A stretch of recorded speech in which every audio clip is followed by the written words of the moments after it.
Let me just circle back and ensure that we understand what we have written so far. We have number one, sole proprietorship, which is the most basic form of business. Then you have partnership. I'll write 2A as partnership, which didn't sound very cool.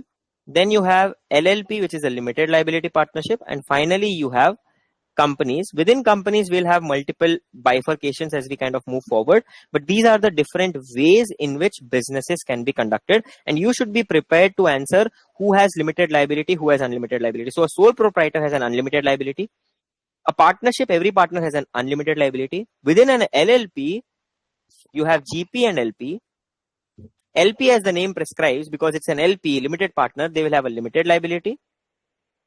And then you have GP who have unlimited liability and unlimited upside.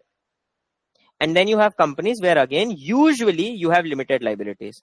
It is hypothetically possible to create a company with unlimited liability as well, but that doesn't make any sense. If you want to create a company with unlimited liability, you would rather go on a partnership or a normal partnership structure itself. So it doesn't make a lot of sense, but theoretically in the bookwork, it is possible to create a company with unlimited liabilities too. So this is how your businesses are basically structured, in multiple ways. And one of the other things with LPGP structure is that why it sounds very interesting is, let's just say if I am sole proprietor, let's just say I'm a sole proprietor.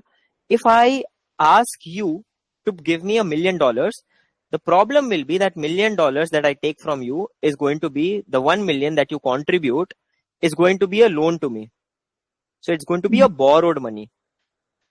The problem that gets solved in case of LLP structure for the kind of companies that you want to get into is that from GP, you have essentially borrowed $1 million, but it doesn't look like a borrowed money. It looks like a capital in the books of account, which is contributed by a partner in the company, by the limited partners. So that is again an interesting thing in terms of structuring. So the same thing, the same money can flow down in different ways, and the way that it is flowing down can create a whole lot of differences. So an LP contributing 1 million in an LLP structure is not a loan, but the same person giving $1 million to a sole proprietor can be a loan. And the same person, if let's just say Elon Musk decides to give $1 million to a company in his equity, if he gives it in equity, it's an equity.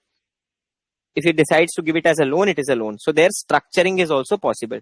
Whichever way you want to structure, you can structure it. So there are multiple ways in which capital can be structured in any specific business, whether it's a sole proprietorship business or whether it's an LLP business or a partnership business or a company business, depending on whichever format that you're working on, you can structure your deal in a way in order to ensure that the capital gets inside the system in the way that in the most optimal structure.